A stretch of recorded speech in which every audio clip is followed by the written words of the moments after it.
Bismillahir Rahmanir Rahim. Assalamu alaikum wa rahmatullahi wa barakatuh. Welcome back to another session of Qur'anic Arabic Recitation with Tajweed Rules. So in this session we will be studying the final letter of Arabic alphabet, and that is called Ya. The sound is I, E, I, the second part of I, and it has E, another sound, which is, so I is a, when it is used as a consonant, non-vowel, and E when it is used as a vowel. And if you see here, you can see two different way of writing, so both are acceptable. Okay, so both are same thing.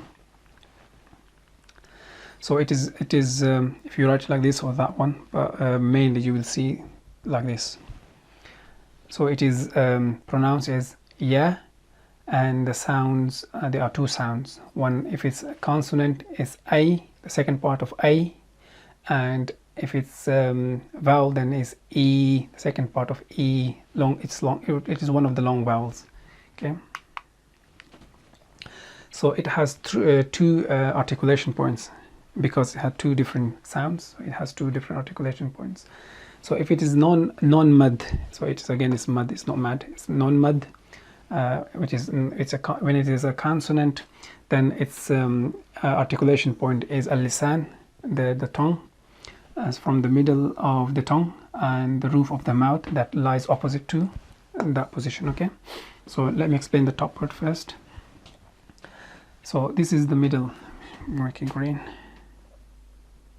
Okay, that's the middle of the tongue, and that's the middle of the tongue, and what lies opposite to that. So that's when we are pronouncing Ya as a consonant, not vowel, as a consonant. For example, I, so the middle of the tongue touches the roof of the mouth that opposite to the middle of the tongue. Okay, that's I. See here as well, that's the middle of the tongue and opposite to that of the roof of the mouth. Okay, so I when it is consonant. That's one explanation. And if it is written as a mud or long vowel, then it has different. Then it's al-jawf. Al-jawf, that's the empty space in the mouth and the throat. That's the empty space in the mouth and the throat. That is its makhraj. For example, E, B, Ki. The second part of all these words are the long vowel of long vowel of Ya. Okay. So what we can do, we can explain one of them with the 3D model when it is consonant.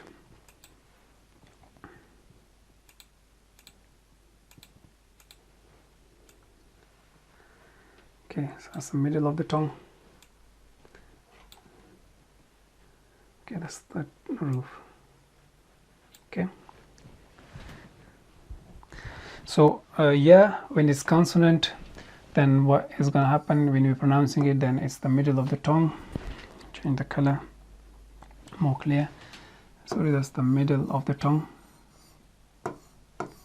and that touches opposite to that of the roof of the mouth. Okay, so that's the Ya when consonant. I, second part of I, Ya. That is the articulation point for Ya. Going back.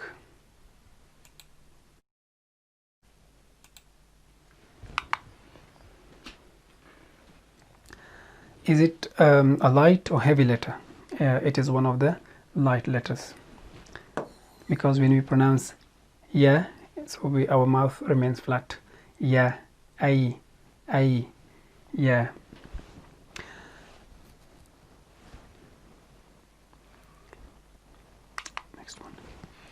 Is it a connector or non-connector? So it is one of the connectors, because if you see its connecting forms, then we can see that if it comes in the beginning of a word, then you can connect other letters with it after it. If it comes in the middle of a word, then other letters can be connected with it before or after it. And if it comes at the end of a word, then you can connect other letters before it. Okay, so that's the property of a connector. Hence it is a connector. Okay, so how to write it? Okay, it has, let me explain that. Okay, so its top part rests on the line. It's similar to the one we just used here as well. Alif maksura, alif maqsura. Its top part rests on the line and the bottom one below the line, and it has 2 dots underneath. Let me start writing here. Yeah, 2 dots. And other forms would look like this. If it's in the beginning, 2 dots. If it's in the middle, 2 dots, and at the end, 2 dots. Can we connect them? Yes, we can. Connect here, connect there. We can write it again. Yeah, sorry. Yeah. That's how we write. Yeah. So the English equivalent, you can see different ones. Sometimes you see I, Y, or the E sound. The E sound is for long vowel, but the other one you can see for consonant. Okay. So for transliteration purposes, if the ya is consonant,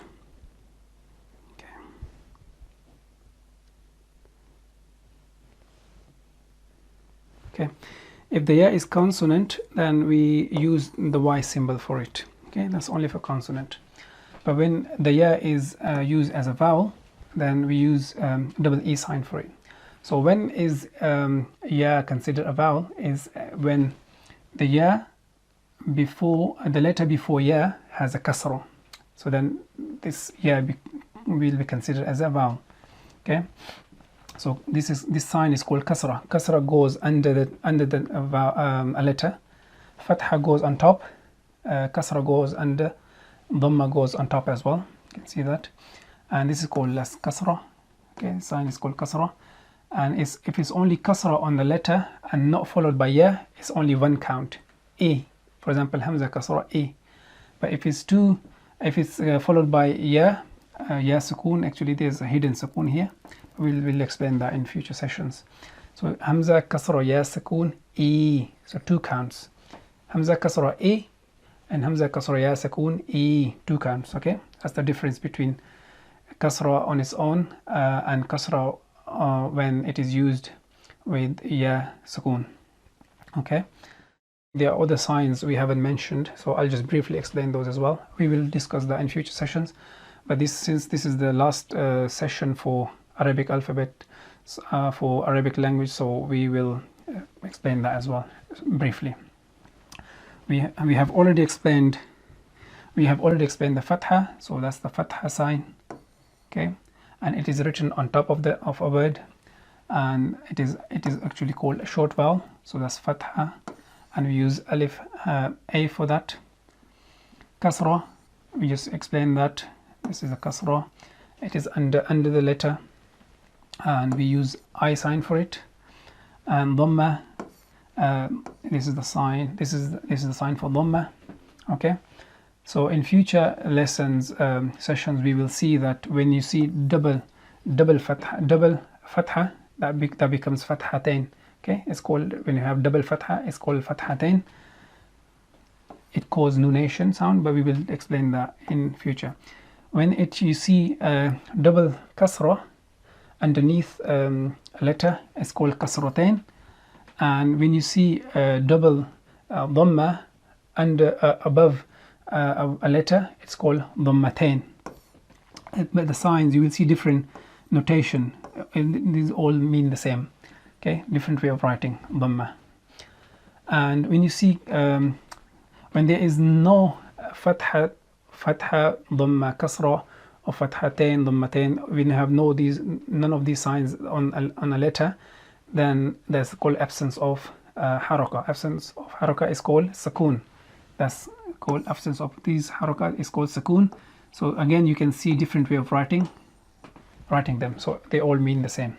Absence of haraka, that's called sukoon. And shadda, when you double the consonant, is called shadda. So, but still we will explain in future. This is the sign for shadda.